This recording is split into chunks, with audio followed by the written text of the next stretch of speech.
नाज़रीन, Bruce Lee का नाम आपने ज़रूर सुना होगा, जो मार्शल आर्ट्स के माहिर होने के साथ साथ एक छोटा अदाकार और एक डांसर भी था।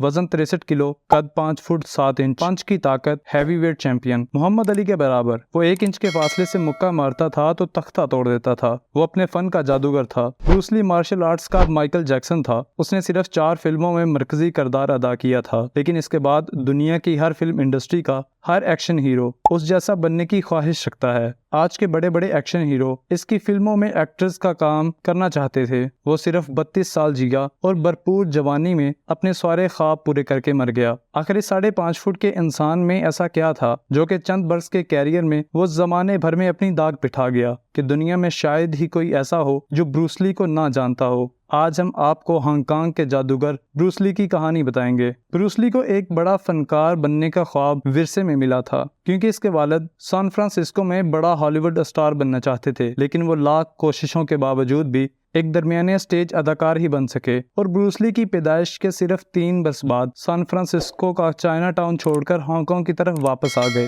अपने वालिद का ख्वाब पूरा करने के लिए ब्रूस ली ने एक कागज पर तहरीर किया कि वो एक दिन हॉलीवुड का सबसे बड़ा स्टार बनेगा और इसका मुआवजा भी सब अदाकारों से ज्यादा होगा। लेकिन इसके वालिद इसकी काविशों से ज्यादा मुतमईन नहीं थे, क्योंकि इस वक्त हांगकांग आज की तरह बहुत तरक्की याफ्ता नहीं था। ब्रूस ली की ताकत का अंदाजा इस बात से भी बखूबी लगाया जा सकता है कि वो एक उंगली और अंगूठे पर पुशअप्स लगाता था। दूसरी जंग अज़ीम के बाद हांगकांग में गुर्बत का दौरा था और जराइम बड़ी तेजी के साथ फैल रहे थे, इसलिए नौजवानों में मार्शल आर्ट्स सीखने का शौक बढ़ रहा था। इसी वजह से ब्रूस ली के वालिद ने इसको मार्शल आर्ट्स की तरबियत दिलाने का फैसला किया। ब्रूस ली के उस्ताद इप मैन ने बड़ी मेहनत के साथ अपने शागिर्द को तमाम दावपेच सिखाए, जिसके बाद गली मोहल्लों में ब्रूस ली की लड़ाइयां बढ़ने लगीं। यहाँ तक कि पुलिस ने ब्रूस ली के वालिद को आखिर एक वार्निंग जारी की, जिसके बाद उन्होंने अमेरिका में अपने दोस्त के पास भिजवा दिया, जहाँ ब्रूस ली दिन में तालीम हासिल करता था और बाकी वक्त एक होटल में मुलाजमत किया करता था। कॉलेज के तमाम दोस्त ब्रूस ली की पढ़ाई की बजाय इसके मार्शल आर्ट्स से ज्यादा मुतासिर थे। मौका अच्छा जानकर ब्रूस ली ने अपनी मार्शल आर्ट्स की एकेडमी शुरू कर ली। एकेडमी में ब्रूस ली की मुलाकात लिंडा नामी लड़की से हुई और दोनों में मोहब्बत हो गई। दोनों के खानदान नहीं चाहते थे कि इनकी आपस में शादी हो, लेकिन ब्रूस ली और लिंडा ने चुपके से कोर्ट मैरिज कर ली। ये खबर जंगल में आग की तरह फैल गई। कुछ नाराजगी के बाद दोनों खानदानों ने इस शादी को कबूल कर लिया। ताहम चीनी ब्रूस ली से बहुत ज्यादा नाराज थे। वो बिल्कुल नहीं चाहते थे कि मार्शल आर्ट्स का फन गोरों के हाथ लगे। उन्होंने ब्रूस ली को मना भी किया, लेकिन इसने एक न सुनी। तब ब्रूस ली को चैलेंज किया गया कि वो चीन के सबसे बड़े मार्शल आर्ट फाइटर के साथ मुकाबला करे। अगर वो जीत गया तो जो मर्जी करे, मगर अगर हार जाता है तो उस्तादी शागिर्दगी के तमाम सिलसिले बंद कर देगा। ब्रूस ली ने चैलेंज को कबूल किया और अपने हरीफ को सिर्फ 3 मिनट में ढेर कर दिया। इसके बाद ब्रूस ली ने 1964 में अमेरिका के मरूफ लॉन्ग बीच कराटे टूर्नामेंट में अपनी सलाहियतों का जौहर दिखाया,